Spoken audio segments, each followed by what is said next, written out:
All right, everybody, welcome back to the show. Today we are doing a deep dive on something pretty interesting. It's all about dog ticks.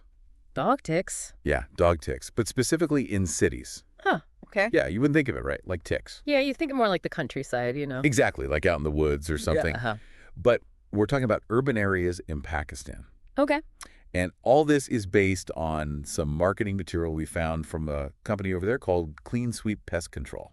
Interesting. So they're seeing a demand for tick control in cities. Exactly, and it's not just a nuisance thing. Yeah. These ticks can actually carry diseases that can affect both dogs and people. Oh, wow. That's serious. Yeah, it's like a hidden health risk you might not think about in a big city. So it's not just about keeping your pets comfy, it's about protecting everybody. Right, exactly.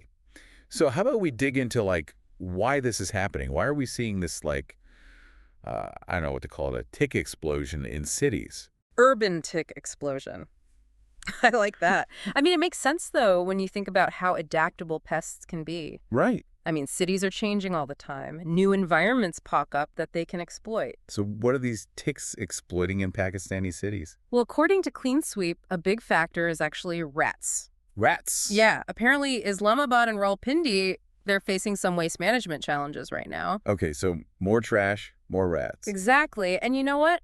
Rats are a main food source for ticks. Oh, so more rats means more ticks. Yeah, it's like a chain reaction, and unfortunately, it puts everyone at a greater risk for those tick-borne illnesses. Okay, so let's talk about those illnesses, Yeah. because it's not just a few itchy bites, right? We're talking about serious stuff. Oh, yeah, for sure. We're talking about Lyme disease, Yeah. Rocky Mountain spotted fever, anaplasmosis, and the list goes on. And I think sometimes we just see these names and it's easy to forget how serious they can be. Exactly. These are not just names on a list. They can cause some really serious health problems, both in the short term and in the long term. Like what kind of problems? We'll take Lyme disease, for instance.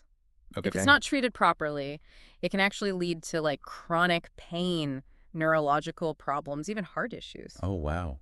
So these tiny little ticks, they can pack a punch. They really can. Okay, so we know the risks. Now, what do we do about it? Our source material being from a pest control company, of course, they talk about their solutions, Right. which is, eco-friendly sprays to get rid of ticks, both indoors and outdoors. Oh, okay. That sounds good. Yeah, I mean, nobody wants to, like, douse their home in harsh chemicals, right? Definitely not. So it's got to be safe for pets and humans. Exactly. But it does make you wonder, is just spraying enough? Is that really the most effective way or even the most sustainable way to deal with this problem? That's a really good point. Is there something we're missing here, like a bigger picture? Well, we've been talking about rats as the root of the problem, right? Right. So maybe the best solution is to actually tackle that waste management issue head on. So deal with the rats and you deal with the ticks. Exactly. Maybe some community initiatives, improvements to sanitation infrastructure, that kind of stuff. To create an environment that's not as attractive to rats. Exactly. Break one link in the chain and the whole thing might start to fall apart. It's like a domino effect, right? Yeah. So we've got this immediate concern of how to control the ticks, but then there's this bigger long-term issue of urban planning and how we manage our waste and the impact that has on the environment and public health. Yeah, it's pretty complex when you think about it. And it makes me think, are other cities around the world experiencing something similar? I mean, this is Pakistan, but are we seeing these kinds of tick trends popping up in other urban areas? That's a great question. I mean, what factors might be contributing to this globally? Is this just the tip of the iceberg? Definitely something to think about.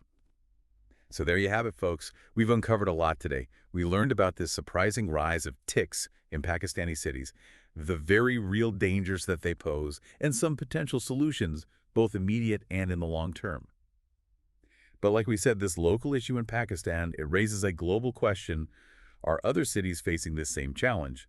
And what does that mean for public health in the future? That's a lot to think about, and this is just a glimpse into a complex issue, so keep those brains buzzing and keep exploring. Absolutely. There's always more to learn. All right, everyone, thanks for tuning in. We'll see you next time.